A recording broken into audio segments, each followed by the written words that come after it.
Coming up on show 684, home battery storage is paying for itself. Stick around, we'll tell you more. Plus on the podcast today, only 2 versions of the Model Y remain in the design studio. New Volkswagen e-Up is available to order. Lincoln building an EV on Rivian's technology. And BYD's new battery forklifts. Well, good morning, good afternoon or good evening, wherever you're listening in the world. Welcome to the show for Saturday, 1st of February. It's Martyn Lee here, and I go through every EV story each day, so you don't have to. 1 week today will be EVs and tea. It's a big meetup at Basecamp Miami, and it's all being organised by myev.com. Alongside InsideEVs, Ionic, and some of the world's biggest and most popular EV YouTube stars. You can go along and meet them and take your car, have a meetup, go and ask questions if you're not an EV owner yet, but if you're EV curious. If you're on the east coast of, I would say, anywhere on the east coast really, and you fancy a road trip, man, that'd be so cool to do, wouldn't it? Basecamp Miami on Saturday, 8th of Feb. Make sure you RSVP via the website at evsandtea.com. So Tesla recently updated its online design studio for the all-new Tesla Model Y, which, as we know, entered production. As I told you a couple of days ago, Elon and Zach on the earnings call did say the news that shocked quite a few people, although it was predicted, that Model Y production was underway. Customer deliveries start in March. And according to InsideEVs, they've spotted the changes to the design studio, which mean long-range all-wheel drive and performance long-range all-wheel drive are the only ones you can get now. No sign of the long-range rear-wheel drive and the standard range rear-wheel drive. Those versions will not be available, at least, says InsideEVs, in its initial phase. Let me read you the Tesla.com support page, which I had a little dig around on. I changed my VPN to USA, and I had a look at the US version of Tesla.com. They've got some FAQs up there. How much does it cost to place an order for Model Y? The cost for an order for Model Y is $100, non-refundable. The full payment of your car will be taken at delivery. When will Model Y production begin? We recommend checking the Model Y Design Studio for your region's most up-to-date production estimates. And here we go. Long-range rear-wheel drive is not scheduled for production at this time. Doesn't sound like it's even postponed. It's not on the roadmap. Can I edit or cancel my Model Y order? Yes, you can edit or cancel your Model Y order in your Tesla account. Pre-orders can request a full refund of their deposit in the Tesla account. Hey, calling hardcore Tesla fans, by the way, because I don't pay attention to these things in the minutest of details like those Tesla podcasts out there that it's their job to track, every time Elon burps. Isn't that $100 non-refundable order fee a change? Wasn't Model Y always $2.5 refundable $1,000, and now they've brought that in line with Cybertruck, non-refundable. Interesting. $100. I mean, not the non-refundable bit, but the $100 bit, kind of lining things up. Interestingly, if you'd like to find out more, if you wanted the rear-wheel drive version of the Model Y, decision to make, I suppose, get your deposit back or go for one of the 2 long-range models. They do like to simplify. Tesla really do like to keep the lineup as slimmed down as they possibly can, but that's pretty tight.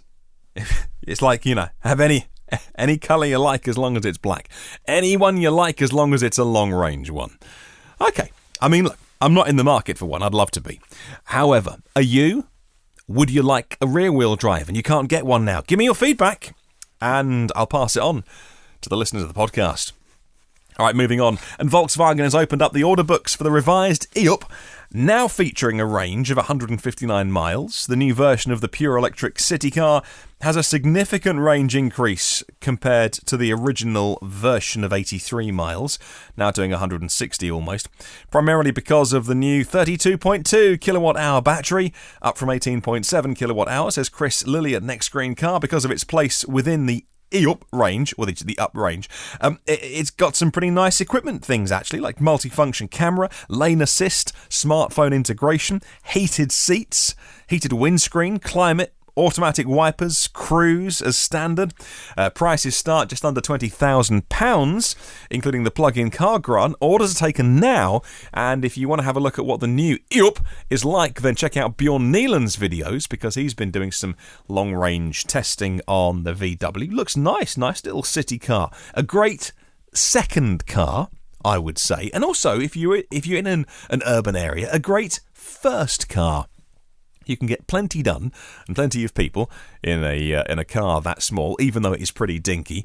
But look, 160 miles for a car with a nice small battery.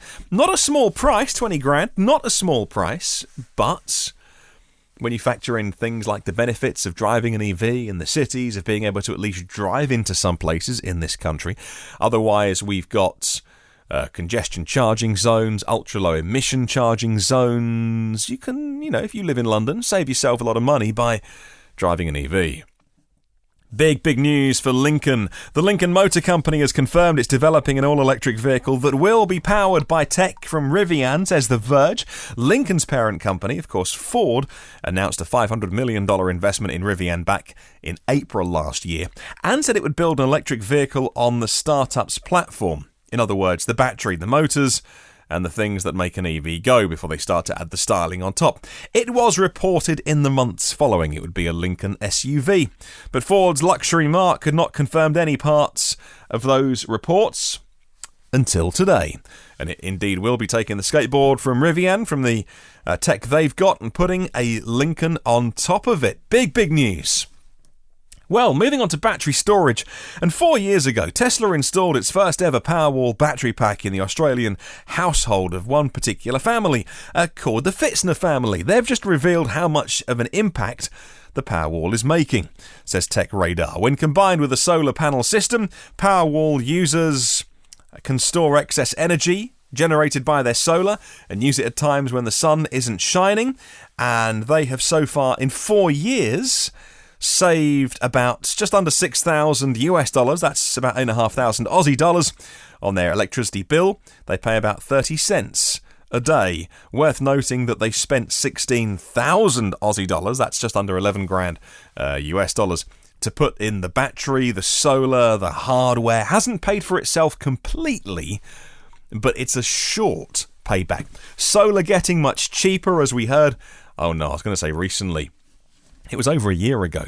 Phil Roberts from Electric Future, one of our premium partners, came on and did a special last Christmas. That was over a year ago. My goodness, time flies. And even then he was saying, look, solar is getting cheaper. Prices obviously fluctuate, but over the long term, solar has got a lot cheaper. And that time to get your payback isn't as long as it used to be. Storage is a different matter. Home storage isn't such a slam dunk in terms of getting your payback. But, if you're going to live somewhere a long time, and maybe you want to do it because you want the tech, not because you want to make a couple of pounds, then you should go for it. Well, Tesla has entered into a partnership with LG Chem of South Korea and China's CATL for batteries to be used in their EVs. That was confirmed on Wednesday. Tesla has a long-standing battery arrangement with Panasonic. Japan's Panasonic said it's packed with LG Chem, and CATL's much smaller than the deal they have with Panasonic, according to Reuters. And last year, a Reuters report on the Tesla talks with LG and said that they were going to be sourcing batteries only for use in the China Gigafactory, or Gigafactory. No, what's Elon want it called? Giga China? He wants it called something now. The nomenclature is changing. I think he wants them called Giga Berlin or Giga Germany. I think it's Giga and something. It's either the name of the country or the city that it's in, but not 1, 2, 3, 4 anymore. A source has told Reuters that they may be sourcing more batteries from CATL to fulfil demand. I think that's also a slam dunk. It's not a big guess, that one. All right, let's talk BYD next, and BYD continues to sprint towards electrifying every vehicle category in the world, with news today that it's adding an electric forklift shipping and receiving facility in the Southern California city of Rancho Dominguez, says Clean Technica. Well, BYD believes its lithium-powered forklifts are game changers as they extend the life expectancy of the battery pack significantly compared to lead-acid predecessors. It's got a 90-minute charge time, and the BYD forklift helps the battery stay fully topped up with minimal downtime throughout a shift or a day by smart charging it. And, if you're working anywhere that emissions are an issue, just for the forklift operators themselves, those people deserve to be riding on a clean, vibration-free, as safe as possible piece of machinery and not sitting on anything that spews out fumes. So, yeah, batteries are getting everywhere. They're getting into the most... the vehicles that you wouldn't expect to be talking about, but forklifts are also being electrified, and we love it. Right, final story today, and Hyundai Motor of America have announced prices for the new Ionic electric car, the 2020 model. It's the redesigned version, doing 170 miles of range, with loads of advanced safety features as well. We like the Ionic, very, very efficient car. $33,000 for the SE model, and you can get a federal tax credit of $7,500, making the net price about $25,000 for the SE model. Top of the range one is just over $31,000 with the tax credit factored in. That's the top of the line limited edition model, which has forward collision avoidance, pedestrian detection, blind spots avoidance, a rear cross-traffic collision, drive assist, a big nav system now, a really nice premium audio system, and going a little bit further as well with faster charging on the new Ionic.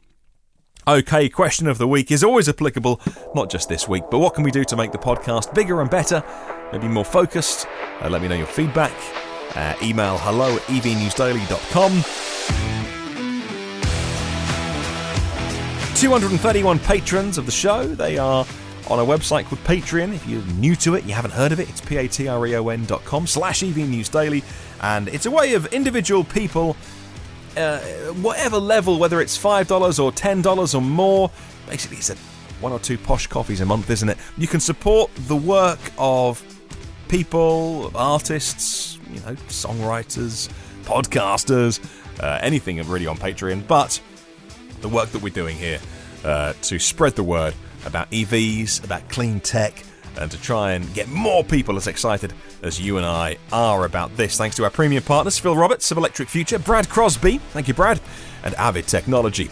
There are 683 previous shows in the rather extensive archive, covering a couple of years worth of EV news. In the meantime, come and say hi on the socials by searching EV News Daily. Have a wonderful day. Catch you tomorrow, and remember, there's no such thing as a self-charging hybrid.